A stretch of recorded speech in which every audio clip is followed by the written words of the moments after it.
You did the work. You showed up. You reflected, released, and rebuilt. You felt what you needed to feel and let go of what no longer served you. You looked at the pain. You stopped running. You thought healing meant arriving. And for a moment, it felt like you had. You felt lighter, clearer, almost complete. But now something feels off. Not broken, not wrong, just unfamiliar. You're functioning. You're showing up. But something doesn't connect anymore. The world keeps moving, but you feel like an observer. You do what's expected, but the meaning behind it seems to have faded. You're not miserable, but you're not fully present either. You laugh at the right times. You say the right things. But there's a strange distance inside, not between you and others, between you and yourself. And you ask, isn't this what healing was supposed to fix? Nobody talks about this part. They celebrate the breakthrough. They post about the transformation. But what happens after that? What happens when the parts you shed don't come back and the new parts haven't shown up yet? Most people expect healing to feel vibrant, like a return to life. But what if real healing doesn't add to you? What if it strips things away? The drama, the labels, the roles you used to play? And what if beneath all that, there's no script waiting for you? Just an unfamiliar landscape where everything feels distant. You expected the hurt to fade. It did. You expected the patterns to shift. They did. But you also expected something else to take their place, something that would feel like you. And it hasn't come. So now you're left navigating your life without the same urgency or emotion, and that can feel uncomfortable. Not because you've lost something essential, but because you've lost what used to distract you from noticing this emptiness. Most of what we called self was built in reaction to pain. We created a character that could survive, be accepted, succeed, feel loved. But once the pain is processed, that character has no reason to exist anymore.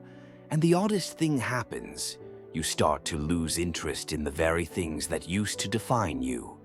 Old conversations bore you. Old friendships feel misaligned. Old goals feel scripted. You're not upset about it. You just can't find your place in it anymore.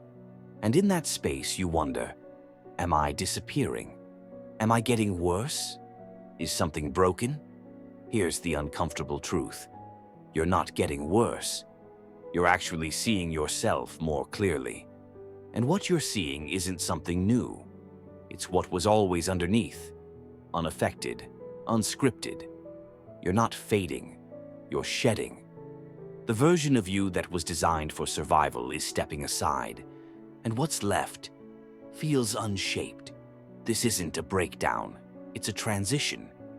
But because there's no crisis, because everything seems fine on the surface, you start to question your own experience. You've outgrown the old patterns, but you haven't yet stepped into the next version of yourself. You're between chapters, and the page feels blank. That blankness isn't the end of your healing. It's a necessary pause, the moment where you're no longer reacting, but you haven't started choosing intentionally yet, and it can be disorienting. Philosopher Martin Heidegger called this state uncanniness, when the world no longer feels familiar, but not because it changed, because you did. The tools you used before don't land the same. The words you once relied on feel hollow. The image you projected feels foreign. And now, for the first time, you can't rely on anything external to tell you who you are. This is where most people turn around. They feel the blankness and think they've gone backwards. So they run to old distractions, old labels, old masks, not because they want to, but because not having a clear identity can feel like floating in the dark. But what if this moment isn't something to fix? What if it's the first time you're no longer performing, no longer chasing validation, no longer trying to be healed, no longer seeking approval for your progress. You're simply existing, without a role, without a filter. And that's not failure, that's freedom, even if it doesn't feel like it yet.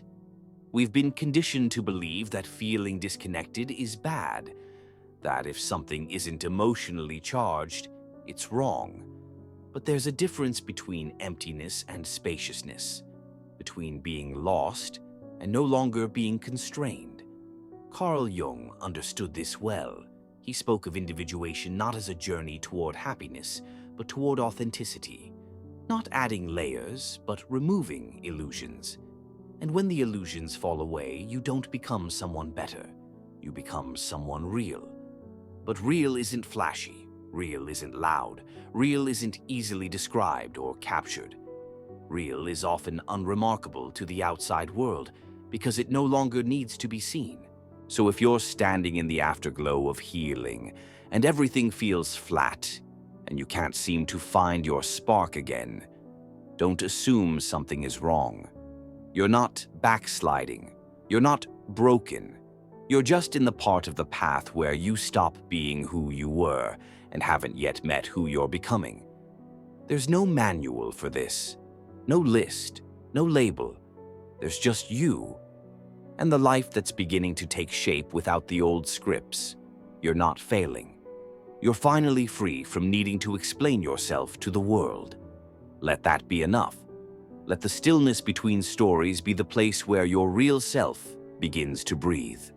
If this stirred something within you, don't forget to like, share your thoughts in the comments, and subscribe for more deep reflections every day.